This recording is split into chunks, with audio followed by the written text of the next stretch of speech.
Visiting our London studio now to discuss the evolution of mobile money is Philip Belamant from Net1 Mobile Solutions. Philip, good to have you with us today. Maybe if you can first touch on the recent acquisition that you announced this morning, Zazu. What kind of potential are you hoping to unlock in this new venture? I can hear. We thank you very much for having me, firstly. We're really excited about Zazu, which is our new UK business.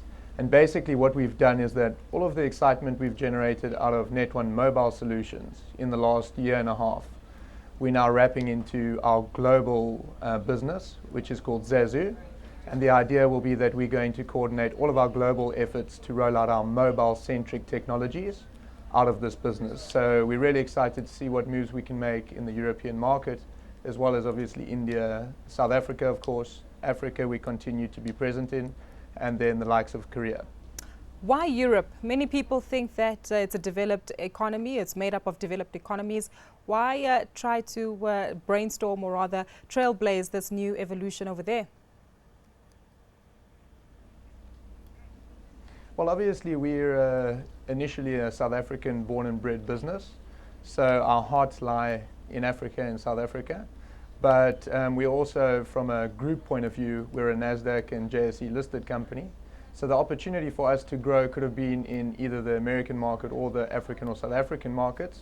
But we've chosen specifically to make sure that we focus on the UK and London, out of which to headquarter this new Zazu company of ours, because it is for us the center of the world from a communications point of view, time zone point of view. It gives us a nice base through which we can coordinate our global efforts. And then on top of that, obviously we really like what's happening in the UK at the moment, and the big drive from a political standpoint, when it comes to technology companies and the support that they're getting from the government. So we feel that the UK and London specifically is a great place for us to be, to coordinate this big drive moving forward. Isn't competition expected to be more tough on that side of the world, Philip? Well, I'm not sure I would definitely say that. I mean, I think maybe we discount ourselves sometimes in the developing world. We have some of the best technology the world has, the world has seen, and that when I say we, I'm talking about a lot of the companies out of developing markets. So will the competition be more tough? I would say probably not. They say that when you've got a lot of problems to overcome, you obviously become very resourceful in some of the solutions you deploy. And I think that definitely working in Africa and South Africa has seen us develop solutions that we may not have developed should we have always been sitting in a developed market. So we're actually very excited to see what challenges come our way, but by no means do we think it will be easy. We are looking forward to the challenge. What about the protection of intellectual property as well as the regulatory environment? I think we're seeing a lot of similar stuff from a regulation perspective worldwide, particularly from a banking standpoint. We know obviously the big firms such as Visa and Master are pushing EMV around the world. And we know that regulation is definitely clamping down, in the mobile banking, if we can call it that space. And that's just if we take the likes of the old GN6 accounts in somewhere like a South Africa, the Reserve Bank is clamping down on these. So people can no longer register with a name and an ID. You need to be fully FICA'd or KYC'd. And we know that KYC and FICA is something around the globe.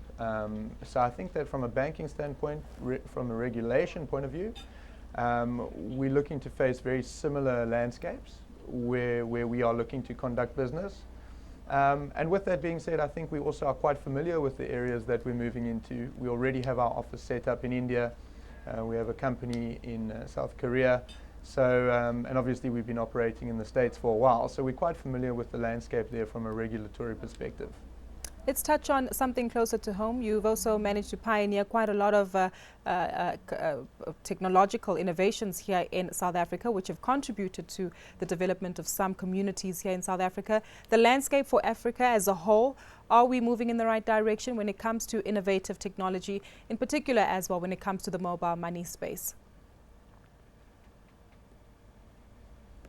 I would say absolutely 100%. You know, the term mobile money is thrown around quite a bit by a lot of people, and I think the whole conversation around that is still slightly confused, just by the very nature that it's very fragmented at the same time in the market at the moment.